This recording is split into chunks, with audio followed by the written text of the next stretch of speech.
Welcome back to Building Your Mental Map of the Guitar. Today we're going to talk about when to use major chords and when to use minor and what that looks like on the guitar. If any of this is confusing to you at all, I highly recommend that you go back to the start of this series, which I will put a link for in the description box below. So far we've learned the 6 basic chords that most songs use, but right now we only know them as power chords, which is pretty good if you just want to play punk songs, but otherwise you'll probably want to play some of these chords as major or minor.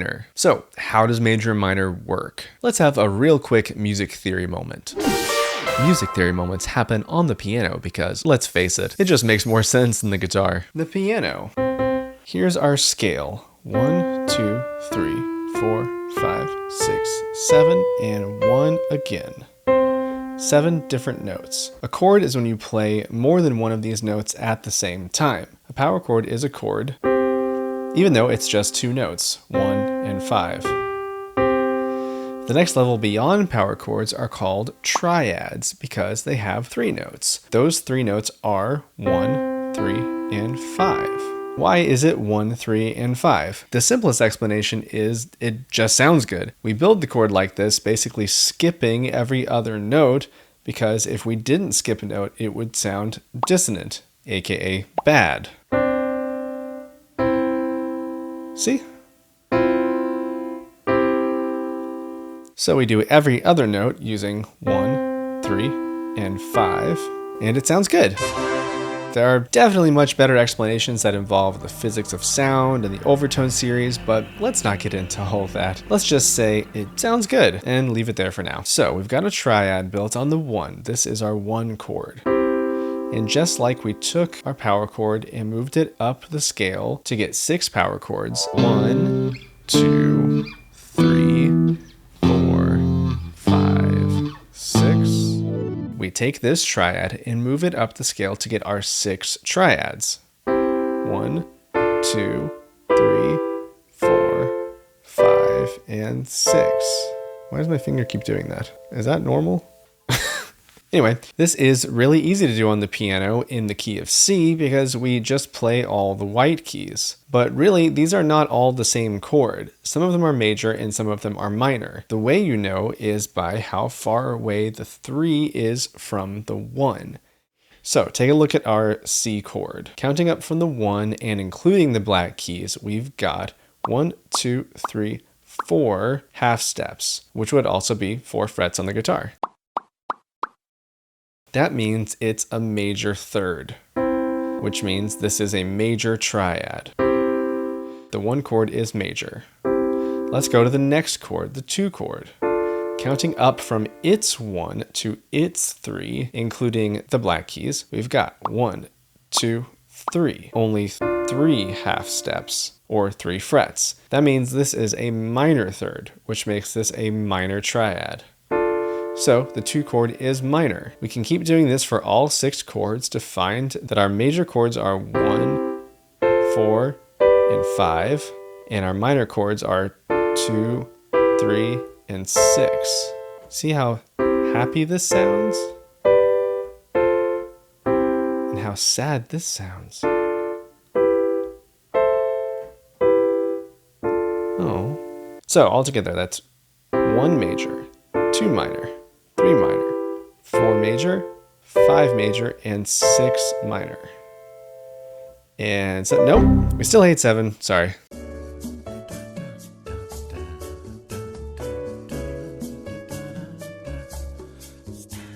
Okay, so let's bring that back to the guitar. Let's say we're in the key of G. Starting on the 1, we know that the 1 is major. So let's see what that looks like on the guitar. I thought we were just adding the 3rd? How did we go from just 2 notes to every note? Well, that's because the guitar is stupid. Just kidding, kind of. As we've established before, there's so many different ways to play anything on the guitar. There just isn't a add 1 note to every power chord approach like there is on the piano. What we're looking at here is a bar chord. It's called that because you flatten your first finger across the whole neck to make a kind of bar. And it's spelled with an extra R and an extra E because it's French. And even though bar chords are sort of infamous for being hard to get good at, the nice thing about them is that once you are good at them, they are extremely versatile. Just like power chords, you can move them up and down the neck without changing anything. Since there are no open strings, this shape will work anywhere on the neck. Okay, but if this is a triad, why are there so many more notes instead of just 3? That's because a lot of these are repeats. We've got 3 ones, 2 5s, and 1 3. That's kind of typical. Usually if we're going to double anything, it'll be the root or the 5th just to reinforce the foundation of the chord. Doing these doubles is not really necessary musically. It's just sort of a necessary part of playing the guitar. The problem with the guitar is skipping strings in the middle of a chord is really hard. You have to either mute some of the strings with your left hand or avoid picking those strings with your right hand. So it's easier to figure out a way to just glom your hand down on all 6 strings and double up on some of these notes. There are other ways to play these chords, and we will definitely be exploring those later on, but suffice it to say there aren't really any easier ways. Okay, so let's figure out how to finger this. Let's start with your power chord, and for this we will be using your ring finger for the 2nd note. That leaves your pinky free to play the next note, which is just 1 string up on the same fret. This is actually an alternate version of the power chord, which is even more powerful. Okay, the next note is the important one. It's the 3rd. We'll be using our 1 remaining available finger, the middle finger, to play it. The next string up and 1 fret down. The last 2 notes are where the bar comes in. You'll be taking your 1st finger and flattening it to cover all 6 strings so that the last 2 notes come out.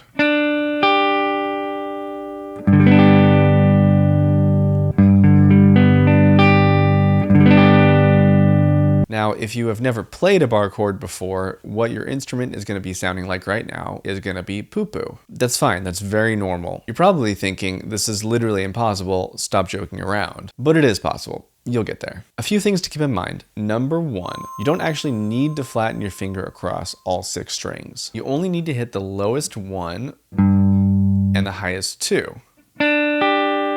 So for example, this is my chord. If I lift off the 3 notes that are not part of my bar, then you'll hear that those are actually muted.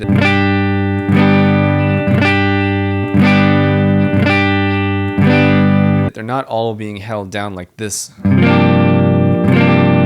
It's actually really important that you don't push on all the strings because you'll just tire yourself out. What you want to do is sort of curve your finger just enough to apply pressure on the ends, but not the middle. This also will seem impossible, but you'll get it. 2, as always, moving your finger as far as possible toward the next fret, actually hugging the fret, will make all the difference in the world. You'll need to remind yourself of this constantly until it becomes second nature, because it is really easy to forget. The most obvious thing that you want to do is put your finger in the middle of the frets. Number 3, move your finger up and down a bit to find the sweet spot. Everybody's body is different and fingers are weird. Number 4, if you're struggling, move up to a higher part of the neck, because it gets easier the higher that you go.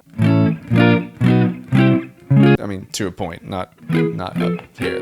That's not easy. The hardest bar chord by far is F, which is really unfortunate because there's pretty much no other option for F. Number 5, if you're playing an acoustic guitar or a guitar with especially high action, it's going to be even harder. So take breaks, don't hurt yourself. And 6, one option you could consider is to just leave off the last 2 notes, since these are just repeated notes anyway. If you just play the lower 4 notes, you'll get your triad covered. And instead of doing a bar, you're really only playing this 1 note and then just letting your first finger lay down on the rest of the strings and just kind of naturally mute the top 2 notes, which is what would happen on a less than awesome bar chord attempt anyway. This is actually a really great approach. Just make sure that you really are getting those 4 notes really cleanly, especially your 3rd. Unfortunately, this plan kind of falls apart as soon as you go to your next chord because the 2 chord is minor. A minor chord is just like a major chord, except the 3rd is 1 fret lower. That unfortunately means that we've added another note to our bar finger. Now, the middle finger is free, but the bar finger has to cover the low note and the top 3 notes. You can use that free middle finger to reinforce your bar, which will definitely help. But don't forget the other things that we talked about. This is all still important because if you just use both fingers and grip it down until it finally works, you'll tire yourself out and maybe even hurt yourself. When you're doing these bar chords, just make sure you really hear all the notes coming out clearly. Pluck each string one at a time and make sure you don't have any notes missing or anything buzzing. Okay, so now we can play 1, 2, and 3. 1 is major and 2 and 3 are minor. So we've got 1 major, 2 minor, 3 minor.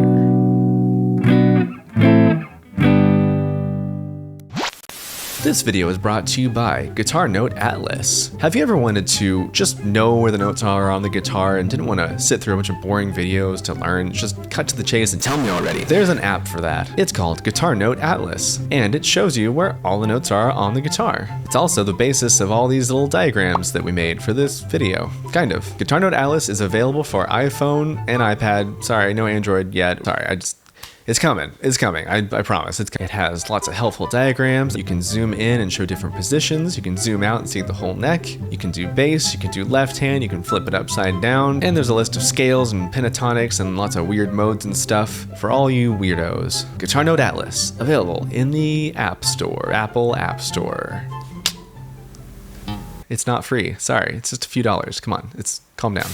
Okay, so now we move on to the 5th string. In a perfect world, we could just shift all of these shapes up 1 string and call it a day. Unfortunately, the guitar has a special tuning anomaly between the 3rd and 2nd strings, which means we do have to shift our shapes just a little bit. It's annoying, but it's also the only way that we can even play bar chords at all. Because if the guitar were tuned the same all the way down, it would be even more insane to try to figure out any kind of usable chord shape.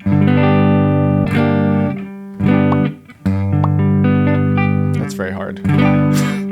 Okay, that was fun. Okay, so let's look at our major chord starting on the 5th string now. Once again, we're going to start with our power chord, but this time for our 2nd note, we're going to use our middle finger. This frees up our ring finger and our pinky to fall in line on the next 2 notes right on the same fret. And then the last note is played by our 1st finger doing the bar.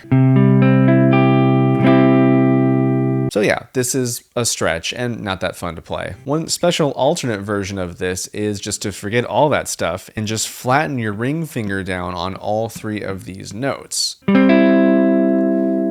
If you do that, you can ignore the last note since it's a double anyway, and your 1st finger doesn't have to do a bar at all, it just plays the low root. So you've got this 1 note and these 3 notes all played by this guy. Now, for most people, flattening your ring finger like this is going to feel pretty weird at first, but eventually you might get tired of lining up your 3 fingers like good little boys and give this a shot. So 4 and 5 are both major. And then for the final chord, our 6th minor chord, we've got 1 last shape. The nice thing about this one is that it's the exact same as the very first shape we did, only everything is moved up 1 string. And like that one, you can feel free to leave off the bar if you want and just let your 1st finger kind of naturally mute the last note.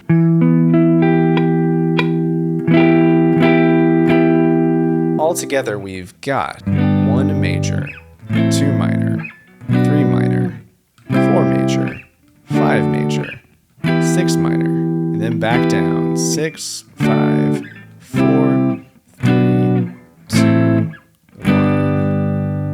Okay, let's switch now to a key that starts on the 5th string. Let's go to the key of D. So starting with our power chords, just to get our bearings, we've got 1, 2, 3, 4, 5, 6, 6, 5, 4, 3, 2, 1. Now, Now let's add in our major and minor. We've got 1 major, 2 minor, 3 minor, and then we go all the way down here to 4 major, 5 major, 6 minor. Back down. 6, 5, 4, 3, 2, 1.